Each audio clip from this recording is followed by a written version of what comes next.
est parti. Bonjour. Nous allons parler aujourd'hui pour faire les gouttes d'eau.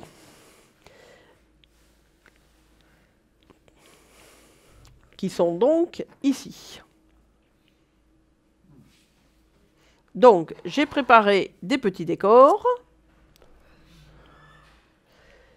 C'est du bois, balsa, baguette de bois, un tonneau de chez Historex, et la toiture, d'une façon simple, est faite avec du carton.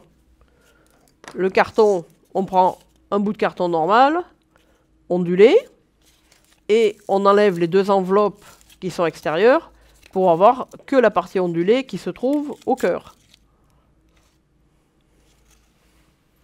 Ça, c'est pour faire un décor simple. Quand j'ai fait mon décor, je le peins avec de la peinture Emerald. Je laisse la palette. Je le peins avec de la peinture Emerald pour garnir le bois. Donc, c'est les couleurs en les faisant grossièrement pour remplir les fibres de bois et pour remplir évidemment le carton lui-même pour qu'il devienne étanche. Puisqu'on est sous la pluie, tout va se retrouver brillant. Si on passe un vernis brillant, le carton et le balsa restant très poreux, on n'est pas franchement brillant. Donc, plus simplement, on va utiliser le produit eau tranquille de chez Prince Auguste, qui est une résine acrylique assez épaisse pour donner un vernis brillant qui ait une épaisseur assez consistante. Donc, sur la peinture mate de chez Emerald, ou sur la toiture elle-même, une fois évidemment que tout ceci est très sec, je vais passer du produit Prince Auguste comme on passerait une couche de vernis. Mais ceci va rester hyper brillant et faire changer la couleur de la peinture. Ça va devenir plus rouge, plus foncé. Hein. On n'hésite pas à mettre une couche assez importante. Là. Donc, une fois que tout est verni, on obtient ceci. On est très brillant parce qu'il a plu. Quand on veut faire de la pluie, c'est aussi une impression. Quand il pleut, la pluie est assez violente et assez marquée pour qu'il se forme en arrière-plan la vision de la pluie. C'est-à-dire qu'en arrière-plan, c'est pour ça que là j'ai fait un mur, il va falloir qu'on ait des traits noirs et des traits blancs très appuyés, très violents, qui va donner une impression de pluie. Faire des gouttes d'eau sans marquer le gris que forme la pluie, on n'a pas l'impression qu'il pleut. Il faut absolument que l'arrière-plan ou les personnages eux-mêmes, comme sur le train d'artillerie là-haut, soit gris, soit blanchâtre, soit passé. Les couleurs sont diluées dans la brume que fait la pluie. Quand il pleut et que vous regardez un peu loin, vous voyez plus que du gris. Donc même sur un petit décor où on n'a pas de fond loin, il faut donner des coups de pinceau blanc et noir pour donner cette impression. Plus ils seront serrés, plus évidemment l'effet sera intéressant. Là, il y en a un qui les a et l'autre qui ne les a pas. Si je fais les gouttes d'eau sur le premier, on n'aura pas du tout l'impression qu'on aura sur le deuxième. Alors, tiens, celui-là. Donc, quand il pleut, toujours pour cette impression de pluie, si je laisse tout marron comme ceci, et que je fais mes gouttes d'eau au sol, on ne voit pas ce qui se passe.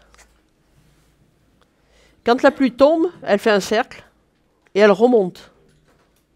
Puisque la goutte vient frapper l'eau qui est au sol, et forcément elle fait un cercle concentrique et elle remonte.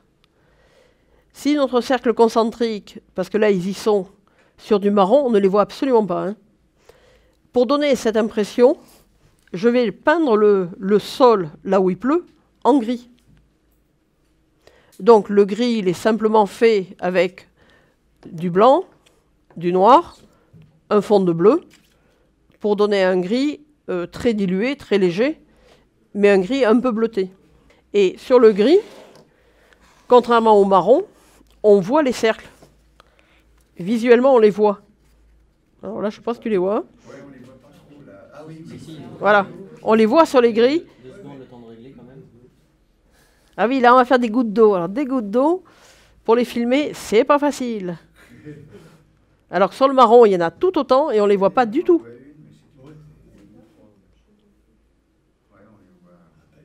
À peine, voilà. On va commencer par faire les ronds dans l'eau. Les ronds dans l'eau, on a besoin d'avoir une surface qui a une certaine épaisseur, puisqu'on va emprunter pour la déformer. Pour faire ceci, j'utilise le gel acrylique, tout simplement en le mettant en épaisseur avec un pinceau.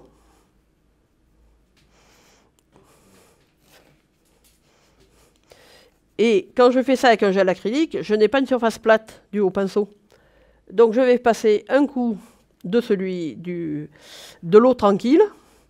Comme c'est deux matières identiques, il y en a un qui fait une pellicule sur l'autre et qui le dilue. Et donc du coup, j'ai une surface qui est beaucoup plus plate. Alors, ça, pour arriver à l'emprunter, il faut attendre à peu près 1 heure. Hein. Donc, on va l'emprunter, mais du coup, on n'aura pas nos cercles parfaits, parce que là, ce ne sera pas assez sec. Quand on a fait ça, il y a à peu près 1 heure, dans cette épaisseur-là, entre le moment où il commence à sécher en pellicule, et qu'on peut l'emprunter. On peut lui donner la forme. Si c'est pas sec, ça colle à l'outil. Si c'est trop sec, on ne peut plus appuyer dessus. Donc, on va en mettre là.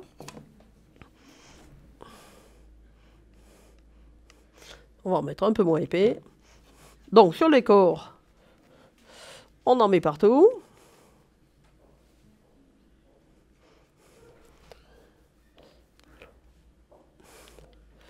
On remet l'autre dessus pour lisser.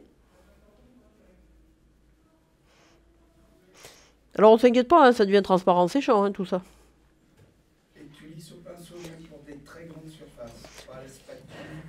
Non, au pinceau. Parce que ça, pour emprunter mes gouttes d'eau rondes, c'est-à-dire mes cercles d'eau exactement, pour les emprunter, ça va sécher à peu près c'est-à-dire en gros 1 heure. 1 heure moins le quart, 1 heure. Mais sur une grande surface comme le train d'artillerie, je ne peux pas faire toute la surface ensemble. Parce qu'en emprunter les cercles d'eau, je vais faire une surface de 4 ou 5 cm². Après, mon eau serait trop sèche, elle n'emprunterait plus. Ce qui fait que je fais des toutes petites zones, les unes à côté des autres. Le gel acrylique, du moins, sur le train d'artillerie, il y a quand même des traces de boue. Donc, ce n'est pas une surface hyper lisse comme serait un lac, par exemple. Donc, les raccords de gel acrylique côte à côte ne se voient pas. Parce qu'on a les ornières de boue qui font que ça coupe le fait que ce ne soit pas lisse complètement entre les... Mais on ne peut pas faire une grande zone. Hein. Là, on n'y arriverait pas. Hein. Il faut faire petite zone par petite zone. Donc, pendant que ça va sécher un petit peu quand même, pour faire les cercles, au début, j'ai essayé de les faire à la main. Vous n'y pensez même pas. Hein. On n'y arrive pas. Donc, je me suis fait des outils pour faire ça. Donc, ce que je veux obtenir, c'est des cercles concentriques. Hein? Donc, pour arriver à ça, j'ai pris 5 tubes laiton, 5 tubes comme ça, qui sont de diamètres différents. Je les enfile les uns dans les autres, compte tenu qu'il en faut un qui dépasse, un qui est caché, un qui dépasse. Celui qui est caché, c'est celui qui fait l'intercalaire au milieu. Là, il me faut un cercle, de l'eau, un cercle, de l'eau, un cercle. Donc, il me faut la partie mâle qui va faire le cercle, la partie femelle qui va faire la remontée d'eau, la partie mâle qui va faire un cercle. Donc, je fais un outil avec 2 cercles et j'ai fait un outil avec 3 cercles parce que les gouttes d'eau ne font pas les ondulations toutes pareilles ni de même diamètre. De l'eau qui tombe, ça fait énormément de cercles au sol. Hein. Énormément, énormément. Donc, on a tous ces cercles qui sont au sol ici, là.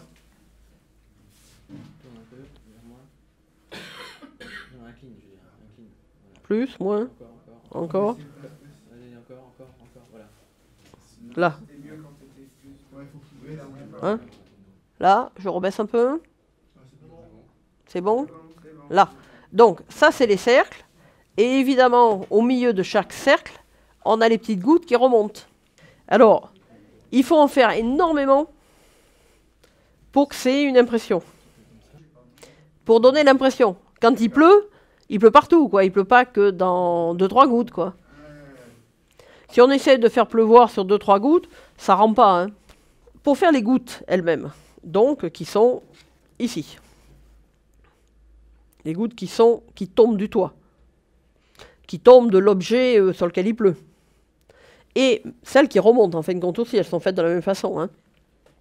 Alors, hier, ceux qui ont regardé le décor hier, il y avait beaucoup plus de gouttes d'eau que ça dessus, qui tombaient du toit. Les gouttes, c'est fait avec de la fibre optique.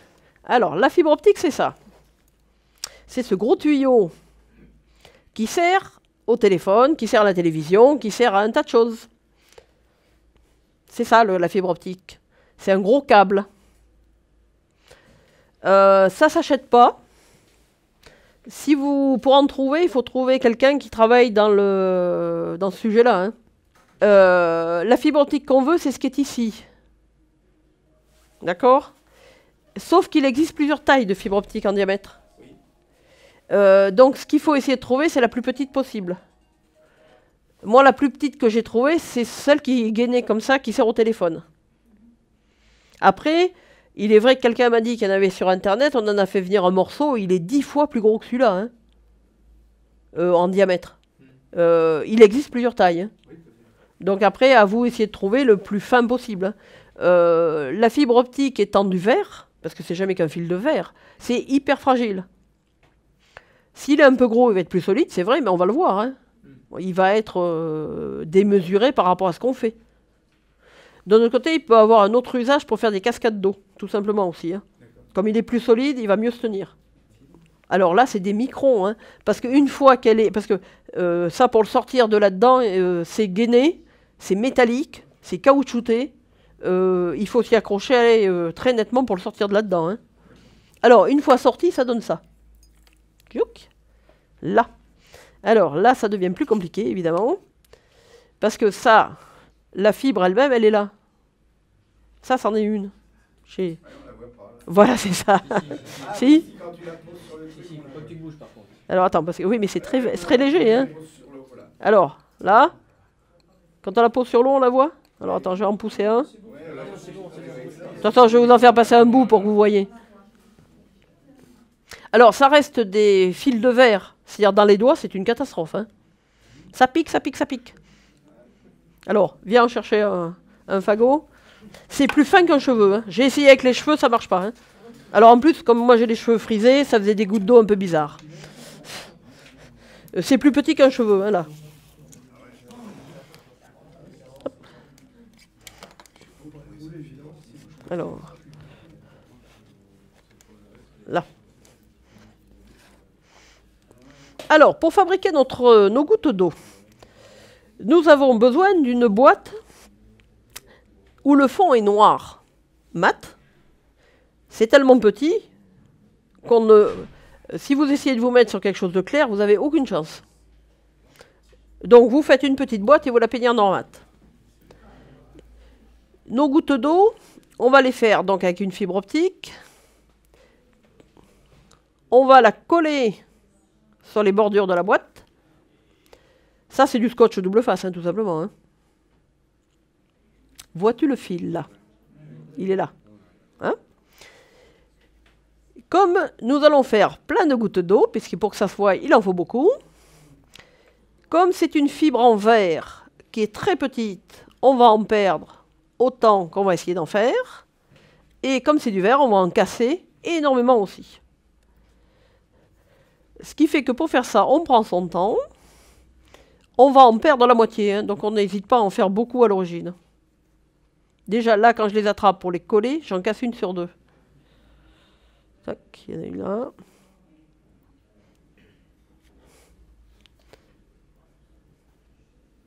Ouais, changer de pince. Là. Donc là, j'en ai deux. Hein. Celle-là, celle-là. Hein? Voilà.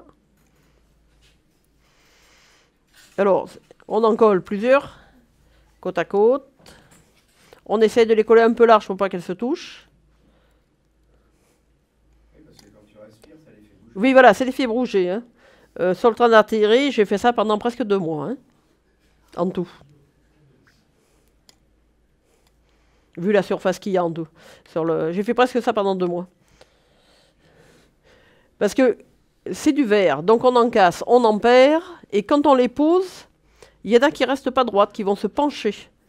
Et quand il pleut, c'est droit. Hein. Donc on les enlève, on recommence. Là. Alors, quand elles sont comme ça, ce qu'on veut, c'est obtenir... On va obtenir ça. Attends, je vais la scotcher. Là. C'est-à-dire, on veut des gouttelettes qui se forment le long de la fibre en verre et qui se mettent à briller. Vous avez plusieurs façons de les obtenir. Si vous essayez de les faire avec le gel acrylique de Prince Auguste, ça, ce qu'on avait tout à l'heure, ça glisse le long de la fibre, mais ça ne se voit pas. Hein. On va prendre celui-là. On va avoir quelque chose de trop gros, là. Quelque chose qui n'accroche pas la fibre. Là, je glisse le long de la fibre, et mon vernis ne reste absolument pas sur la fibre. Il faut que j'utilise un vernis qui accroche à la fibre. Donc il faut qu'il soit assez pâteux, transparent, et pas trop pâteux non plus, puisque le gel ne marche absolument pas non plus, puisqu'on casse la fibre, c'est tout ce qu'on fait, on appuie trop fort. Hein. Moi, ce que j'ai trouvé de mieux pour le faire, c'est ou les vernis qui servent au bouchon de pêche, ou le vernis de chez Humbrol, mais celui-là, pas celui qui est en petit pot. Celui-ci est beaucoup plus visqueux. J'ai essayé celui de chez Tamiya, celui de chez... Ça marche pas hein, non plus. Tout à l'heure, vous avez vu que j'ai passé le pinceau avec le gel acrylique à côté de la fibre, il ne s'est rien passé. Hein. Et là, si je le fais avec celui-là, j'ai des gouttelettes qui vont se former. J'y vais. Alors, au premier passage, il s'en est formé des microscopiques, là. Vous voyez par rapport à celui d'à côté? C'est tellement petit que ça se voit pas. Hein. Donc, voilà, on recommence. Voilà. Donc là, on commence à les voir par... Alors, on n'hésite pas à en faire 2-3 à la fois, puisque... Donc, je vais appuyer dessus sans appuyer. Juste laisser glisser le pinceau. Et là, on les voit apparaître. Et on recommence. On n'attend pas que ça sèche? Non, non. Tiens, ça sèche tellement vite, on en met tellement peu qu'on continue, quoi. Et plus on va continuer, plus les gouttes vont se former. On va faire celui d'à côté. Jusqu'au moment où elles seront trop grosses, hein, qu'elles nous iront plus. Hein. Donc là, on sait qu'il ne faut pas aller plus loin. Mais on ne s'embête pas à ce que ce soit sec, hein, puisque la goutte se forme. Elle va se former au fur et à mesure.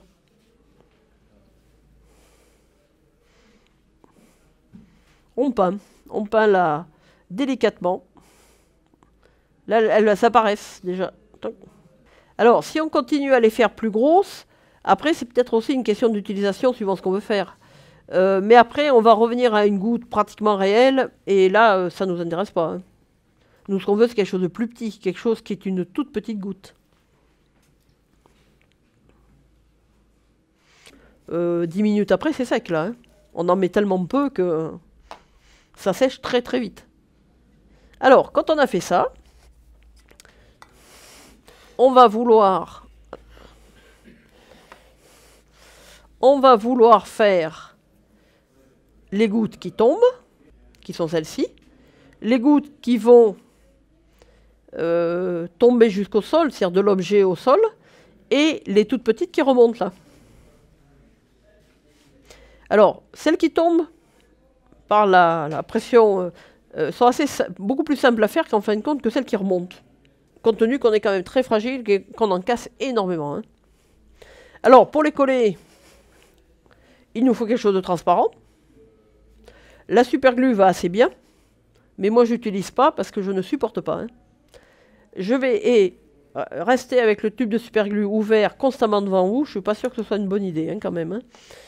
Donc, on va les coller au gel acrylique ou aux produits Prince Auguste aussi, qui restent des acryliques neutres. Tout ceci est un jeu de patience qui prend énormément de temps. Hein. Alors, on va refaire des gouttes d'eau sur notre...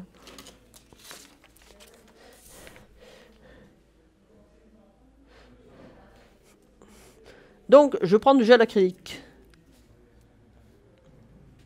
Tu le vois pas? Eh oui, blanc sur blanc, tout le carton. Là. On prend du gel acrylique. Ça va devenir transparent, donc on ne s'embête pas, on en met une quantité... on ne s'embête pas trop sur la quantité qu'on va mettre, puis de toute façon, ça va disparaître. Hein.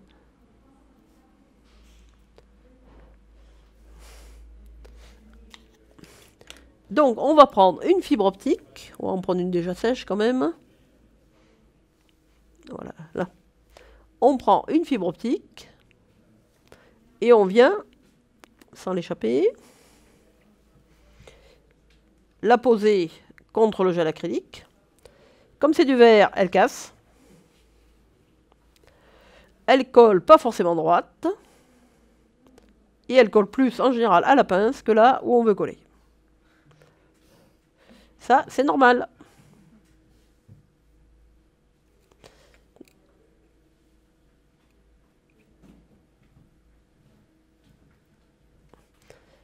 Et on essaie évidemment de la faire coller droite, si possible. S'il y a du vent, si on respire fort, si on a un courant d'air, c'est loupé. On ferme les portes.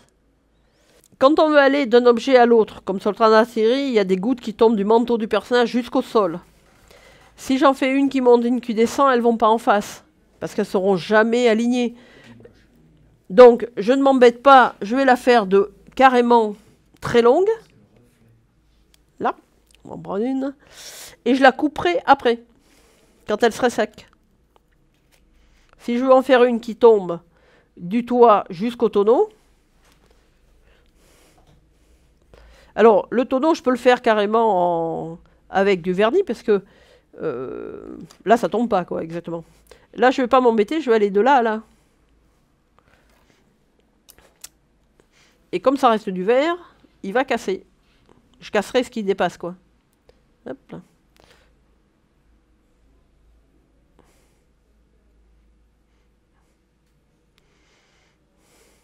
Là. Comme ça, elle va du toit en bas. Là, elle serait trop longue. Ça ferait jamais. En vrai, ça fait jamais une goutte d'eau comme ça. Mais ça, je vais attendre que ça sèche. Et après, je vais le couper. Je vais le couper là et je vais le couper là. Comme ça, la goutte d'eau qui tombe, elle part bien du toit, elle arrive bien au tonneau. Et elle sera bien en face l'une de l'autre. Je ne peux pas en coller une qui monte et une qui descend là. Je ne serai jamais en face. Je fais ça comme ça et après je coupe. Et pour celle qui remonte du sol, c'est le même principe. C'est-à-dire qu'on va mettre toujours Alors, compte tenu que nos cercles d'eau sont déjà faits, hein, on a fait nos cercles. On va mettre un peu de gel acrylique sur le sol, en faisant une petite pointe. On prend nos petits bouts. Alors là, je ne sais pas si tu vas le voir, hein, par contre. Il faudrait un peu plus gros. Là. Et alors là, la goutte qui remonte du sol, elle ne fait qu'une goutte, voire deux. Donc il m'en faut des bouts tout petits. Donc je vais en prendre un bout tout petit.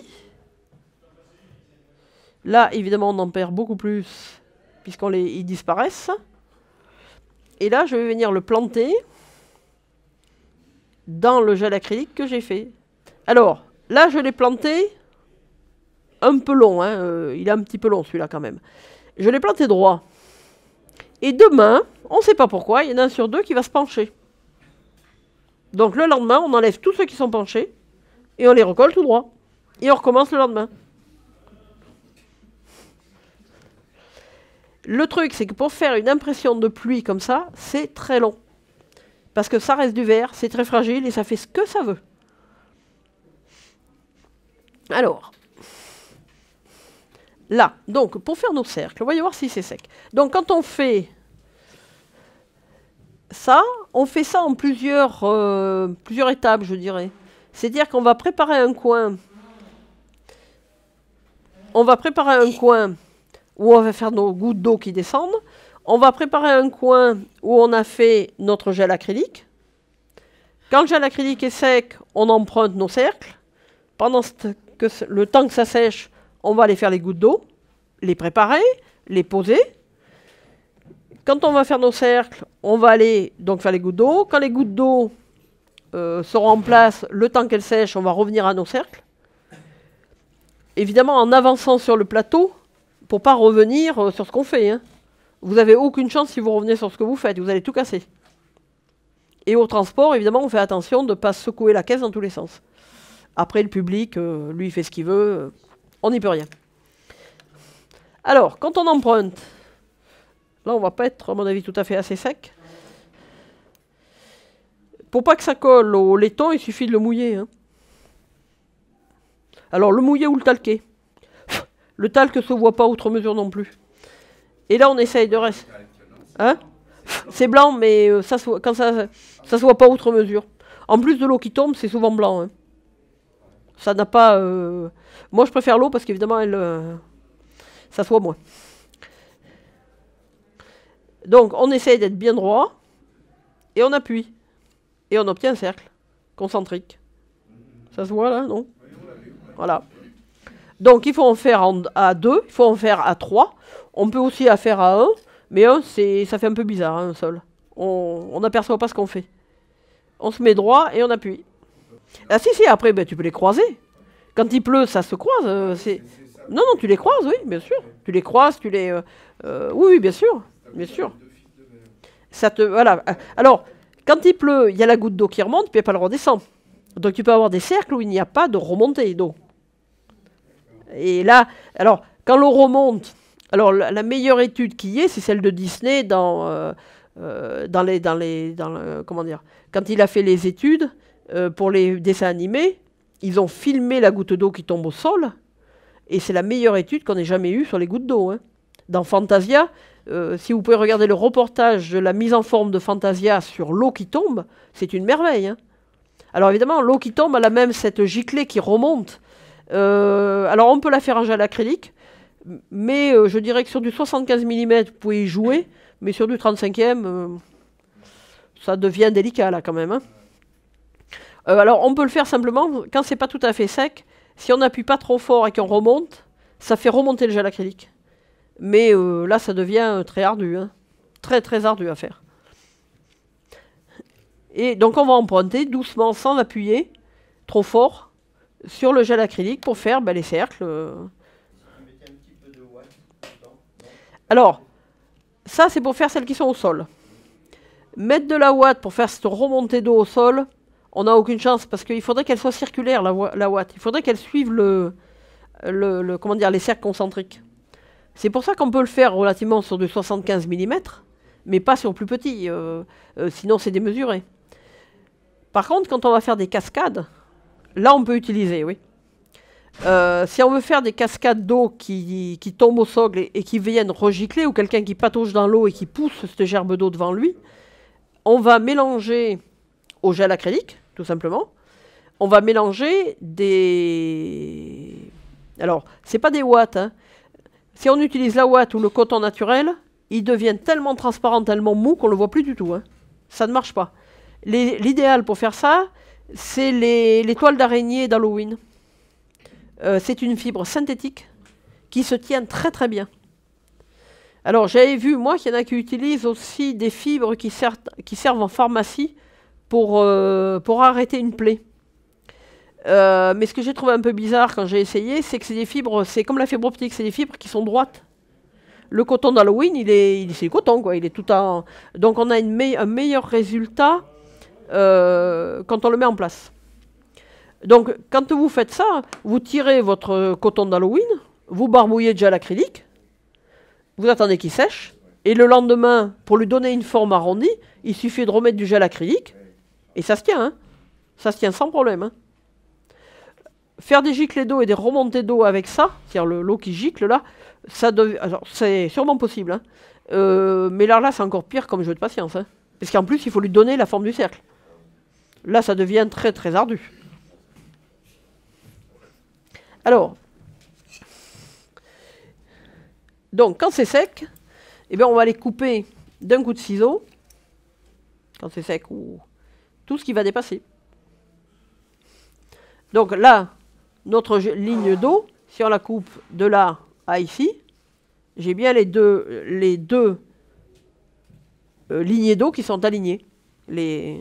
Alors, pour donner l'eau qui tombe, il faut qu'il y ait des grandes, des petites, des grandes, des petites. Si je fais ça tout à même hauteur, là, c'est pas très esthétique, hein. Il faut faire haut, petit, grand, petit. On peut aussi en recoller deux côte à côte pour faire de l'eau qui arrive en V, comme ça. Ça marche aussi, hein. On donne bien un côté esthétique. Donc, il y en a qui veulent s'approcher pour voir quelque chose de plus... On voit bien ? Et donc, on recommence. On est obligé de le faire à chaque tuile, quand il pleut, c'est à chaque tuile, oui. Donc, il faut en faire une longue, une courte, une longue, une courte, parce que voilà. Et ce qui est plus joli aussi quand on fait ça, c'est d'avoir quelque chose avant le sol. C'est-à-dire que là, j'ai mis un tonneau de chez Historex, parce que c'est plus esthétique que ça rebondit sur quelque chose avant d'arriver au sol. Quand on fait un décor de pluie, il faut quand même qu'il y ait... du moins qu'on pense aux obstacles qui vont arrêter la pluie pour qu'elle se voie. On veut faire de la pluie, il faut que... c'est-à-dire qu'il peut y avoir un avancé de toit qui tombe dans un bac, le bac va retomber sur le sol. C'est quand même beaucoup plus joli de faire quelque chose sur... faire de la pluie sur un personnage, ça marche pas. Parce que d'abord, il n'y a pas de cercle d'eau sur les vêtements, et il n'y a pas de remontée d'eau de ce fait sur un vêtement.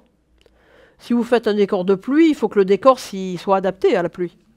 Il faut y réfléchir avant de commencer. Faire un personnage qui patauge dans l'eau, oui, mais sur lequel il pleut, c'est pas possible, quoi. Ou alors, il faut qu'il ait son bouclier au-dessus de lui, par exemple, et qu'il pleuve sur le bouclier. Donc, les gouttes d'eau peuvent tomber du bouclier. C'est assez... Là, on va voir ce qu'on fait. Quand on fait un décor un peu particulier, il faut que le décor s'y prête. Sinon, c'est pas utile, c'est pas... hein. Et ça se réfléchit au départ. Et en plus, ça se réfléchit aussi dans la couleur. C'est-à-dire que vous faites un Romain qui s'abrite de la pluie avec son bouclier. Donc là, ça peut marcher, on peut faire. Par contre, faire de la pluie sur quelque chose de rouge, très rouge, non, parce que la pluie, c'est gris. Donc il va falloir faire un bouclier à base de blanc, à base de gris, un personnage dans les bleutés. Il faut que dans l'esprit même de la pluie, on ait aussi la couleur qui correspond.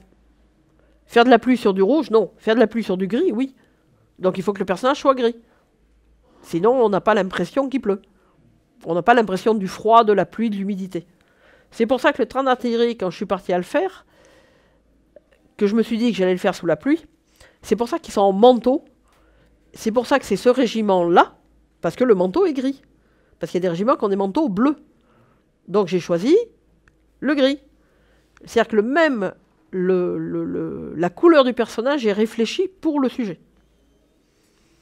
Depuis le début. Voilà.